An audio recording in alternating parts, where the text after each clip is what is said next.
கரூர்ல வர்றது பிரபல திரைப்பட நடிகர். அவர் இன்னும் கட்சியில நின்னு ஒரு எம்எல்ஏவாகி அவருடைய பெரும்பான்மை காமிச்சு தான் அவர் தலைவர். தலைவருங்கிறதுக்கு ஒரு பதிவு பண்ணிட்டு வந்திருக்காரு. இன்னும் மக்கள் வந்து அவர வந்து ஏத்துக்கல. ஸோ இப்போ ஒரு திரைப்பட நடிகராவோ, ஒரு தாவேகா கட்சி தலைவரா அவர் வராரு அப்படின்னும்போது, கூட்ட நெரிசலுக்கான எல்லா ஏன்னா ஏதாவது நடந்துடக்கூடாதுங்கிறதுல அவங்க தயார் நிலையில அதாவது மாவட்ட ஒரு அமைச்சர் அவர்கள் அவரு செந்தில் பாலாஜி அவர்கள்லாம் வந்து பாத்தீங்கன்னா இங்கதான் என்ன எதெல்லாம் கரெக்டா நடக்குதா எல்லாமே கண்காணிப்புல தான் சார் இருப்பாங்க. ஒரு பிரபல நடிகர் வராரு, அந்த இடத்துல ஒரு பரபரப்பு பண்றாரு, அந்த இடத்துல எந்த வித அசம்பாவிதமும் நடக்கக்கூடாதுங்கிறத அவங்க கண்காணிப்புலயே இருப்பாங்க. ஒருத்தர் மழை அடிச்சு விழுந்தா கூட ஒருத்தர் விழுந்து ஹாஸ்பிட்டல்ல கூட்டு ஒருத்தர் டெத் ஆயிட்டா உடனே இன்ஃபர்மேஷன் சார் இந்த மாதிரி நடந்து போச்சு சார். ஐயோ 1 2 3 4 போயிட்டே இருக்கு. அப்ப அது உயிரிழப்பு ஏற்பட்டதுங்கிறதுக்கு அப்புறம் தான் அங்கிருந்து வராங்க. அங்கிருந்து ரொம்ப தொலைவுலாம் கிடையாது. பக்கத்துல கரூர் மாவட்டத்துல இருக்கிற மாவட்ட செயலாளர் கூட அவர். ஸோ அதனால அவர் மினிஸ்டர் அவருக்கு வந்து இன்ஃபார்ம் பண்றாங்க. ஸோ அதுக்கான துரித நடவடிக்கைகள் தான் எடுத்திருக்காங்க. இதுக்கு வந்து செட்டிங்கா பண்ணி அதெல்லாம் வந்து ஏற்புடையதல்ல. எல்லா இடத்துலயும் கண்காணிப்பு இருந்துச்சு சார். எந்த இடத்துலயும் அசம்பாவிதம் நடந்துடக்கூடாது. சட்டம் ஒழுங்கு வந்து சீர்குலைஞ்சிடக்கூடாது. ஏதாவது ஒரு அசம்பாவிதம் நடந்தக்கூடாது. எல்லாமே அலர்ட்டா இருந்தது தான்.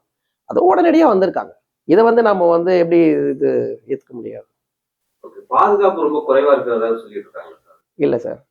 இவங்க சொன்னதே 10,000 பேர் வருவாங்கன்னு. 10,000 பேருக்கு 650 பேருக்கு என்னமோ அவங்க போலீஸ் பாதுகாப்பு கொடுத்திருக்காங்க. ஒரு இடத்துலயும் அவங்க வந்து பாதுகாப்புக்கு போலீசார் நிறுத்தியிருக்காங்க. அந்த பாதுகாப்பு போட்டிருக்காங்க. ஸோ எல்லா இடத்துலயும் ஒரே இடத்துல காவல்துறை வந்து செயல்பட முடியாது சார். அவர் போற வாகனத்தை சுத்தி நம்ம 50 100 150 போலீசார் நிக்கிறதுங்கிறது வந்து சாத்தியம் கிடையாது. ஏன்னா அவர் எந்த ஜங்ஷன்ல இருந்து எந்த ஜங்ஷன் முடிக்கிறாரோ அந்தந்த பாயிண்ட்ல நிறுத்துறதுக்கே 630 அதாவது அவங்க கொடுத்த 10,000 பேர் தான் வருவாங்க அப்படிங்கிற எழுத்துப்பூர்வமான ஆவணத்தின் அடிப்படையிலேயே காவல்துறையினர் பர்மிஷன் கொடுத்திருக்காங்க. அதனால இவங்க 10,000 பேர் தான். ஏன்னா இவங்க மாவட்ட செயலாளருடைய ஸ்டேட்மெண்ட் தான் அவருக்கு தெரியும். மாவட்ட செயலாளர் எவ்வளவு வருவாங்க, எத்தனை பேர் வருவாங்கன்னு அவருடைய கணிப்பு தான் சொல்லிச்சுதான் இவங்க பர்மிஷன் கொடுத்திருக்காங்க. இவங்க எந்த ஏரியால கேட்டிருக்காங்களோ அந்த ஏரியால தான் அவங்க பர்மிஷன் கொடுத்திருக்காங்க. அதுல எதுவும் மாற்று கருத்தே கிடையாது.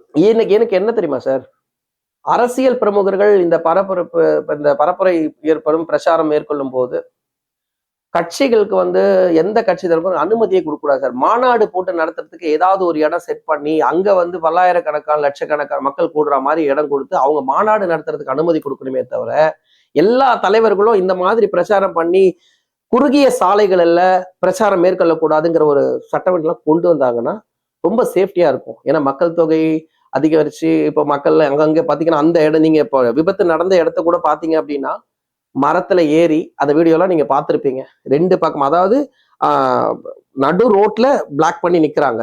வண்டி வருது, வந்த உடனே போலீஸார் விலக்குறாங்க. இந்த விலக்கும் போது அந்த ஜனங்க வந்து அப்படியே அந்த பக்கம் பாதி இந்த பக்கம் பாதி போகுது. அப்ப போட்டு தள்ளும் போது இங்க இருக்கிறவங்க எல்லாம் அந்த பக்கம் அழுத்தம்.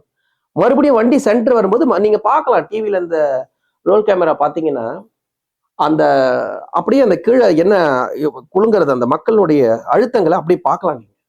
அந்த கூட்ட நெரிசல் ஒருத்தர் மேல ஒருத்தர் கீழே விழுந்து இதுதான் நடந்திருக்கே தவிர வேற எதுவும் நடக்கிறதுக்கான வாய்ப்பு இல்லைங்கிறது என்னுடைய தனிப்பட்ட கருத்து.